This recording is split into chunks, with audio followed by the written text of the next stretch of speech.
Hey everyone, so it's been 4 years ever since the 7th generation iPad came out, and in this video I'll be explaining to you whether or not you should still get it in 2023. So the first thing I'll be talking about is the software support. So you'll see if I go into settings, I'm still going to be getting the latest iOS 16 updates, but it most likely will not stay like that for much longer because it does have the same chip as the iPhone 7, which came out back in 2016 and only supports up to iOS 15. And the iPad 7 is still a bit faster because it has 3GB of RAM, unlike the 2GB on the iPhone 7, but you still can't expect to get much more than a year of software support if you choose to get the iPad 7. So unlike the speeds of the iPad 7, the screen resolution is actually not bad at all. So if you search up the iPad 7 screen resolution, you'll see that it'll be 1620 by 2160, and this screen resolution actually stayed all the way up until the iPad 9, and the newest iPad, which is the iPad 10, actually got a slight increase, but it's really not that much.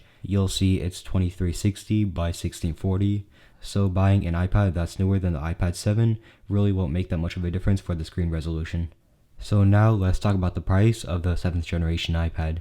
So if you go on to Back Market, they'll have cheap devices in very good condition. So for example, if I search up iPad 9, you'll see that I'll get results that are as low as $180 to $200.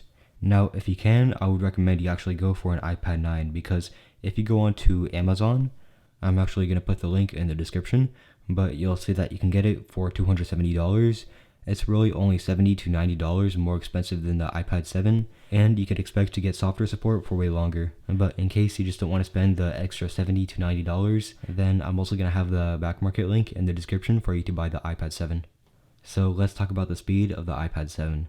Now, like I said earlier, the iPad 7 has the same processor as the iPhone 7, so if you go onto Apple's website and you compare the iPhone 7 to the latest iPhone 14 Pro, you'll see that the processors are actually 6 years apart from each other.